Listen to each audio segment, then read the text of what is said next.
कभी सोचा है कि हजारों साल पहले का एक सम्राट आज भी हम सब पर, पूरी इंसानियत पर अपना कर्ज कैसे छोड़ गया? आइए, आज इसी सवाल की तह तक चलते हैं। सुनने में ये बहुत बड़ा दावा लगता है ना कि पूरी पृथ्वी ही सम्राट अशोक की ऋणी है। पर जानते हैं, यही वो एक लाइन है जिसके इर्द गिर्द हमारी आज की पूरी कहानी घूमेगी। तो चलिए पता लगाते हैं कि इस दावे में आखिर दम कितना है। अब कहानी में अशोक की एंट्री हो उससे पहले उस दौर के माहौल को समझना बहुत जरूरी है।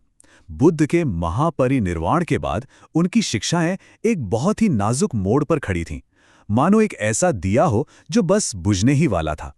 देखिए, बुद्ध तो ज्ञान का एक दीपक जलाकर चले गए थे। उन्होंने एक रास्ता दिखा दिया था। लेकिन सिर्फ एक विचार का होना वो काफी नहीं होता है ना? उसे संभालने वाला, उसे बचाने वाला भी तो कोई चाहिए। और बस यही थी असली प्रॉब्लम। वो ज्ञान, वो महान दर्शन बस कुछ भिक्षुओं की गुफाओं में सिमट कर रह गया था। समय की धूल में खो रहा था। बस एक तेज आंधी का झोंका आता और वो लौ हमेशा के लिए बुझ जाती। और ठीक इसी मोड़ पर इतिहास में एंट्री होती है एक ऐसे सम्राट की जिसके हाथ में शांति का कमल नहीं, बल्कि खून से सनी एक तलवार थी। ये थे सम्राट अशोक। अशोक उस वक्त अपनी ताकत के शिखर पर थे। उनका मौर्य साम्राज्य एक बहुत बड़ी मिलिट्री फोर्स था। और फिर होता है कलिंग का युद्ध, एक इतनी क्रूर, इतनी भयानक लड़ाई जिसमें लाखों जानें चली गईं।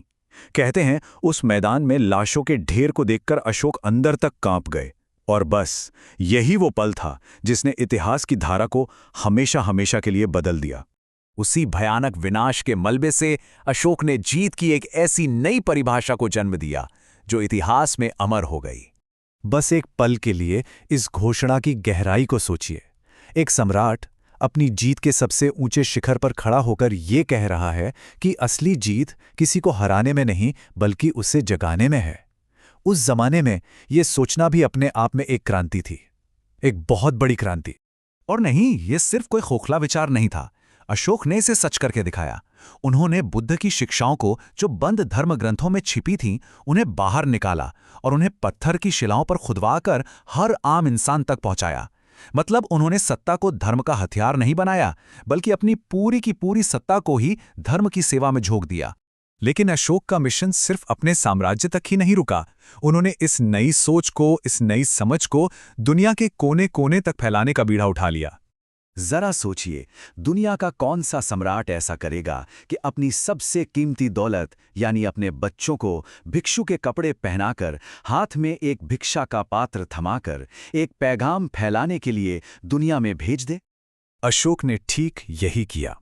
उन्होंने अपने बेटे महेंद्र और बेटी संघमित्रा को बुलाया और कहा, जाओ और बुद्ध के इस गहरे मौन को, इस शांति और करुणा के संदेश को सरहदों के पार ले जाओ। और वो दोनों निकल पड़े। उन्होंने उस संदेश को समंदर पार पहुंचाया और श्रीलंका जैसे देशों में बौद्ध धर्म की ऐसी मजबूत नींव रखी जो आज तक खड़ी है। ये कहना गलत नहीं होगा कि अगर अशोक ना होते तो शायद श्रीलंका, चीन, जापान, तिब्बत और पूरे सेंट्रल एशिया तक बुद्ध की वो खुशबू कभी पहुंचती ही नहीं। उनके एक फैसले ने एक दर्शन को एक ग्लोबल मूवमेंट में बदल दिया। तो चलिए फिर से लौटते हैं अपने उसी पहले सवाल पर कि आखिर पूरी इंसानियत पर अशोक का कर्ज क्यों है।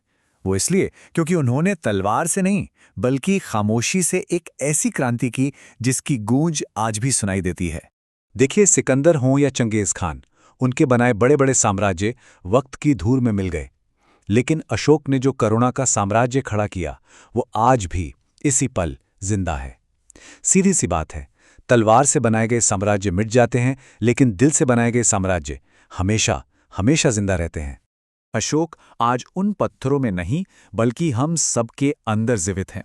वो हर उस करुणा में जिंदा हैं, उस शांति में जिंदा हैं, हर उस एक पल में जिंदा हैं जब कोई हिंसा को ठुकराकर प्रेम को चुनता है। दुनिया भर में बुद्ध की प्रतिमाओं के चेहरे पर जो एक शांत, गहरी मुस्कान दिखती है ना, उस मुस्कान को हम तक पहुंचाने का श्रेय सम्राट अशोक को ही जाता है। तो अंत में ये सवाल आज भी उतना ही जरूरी है।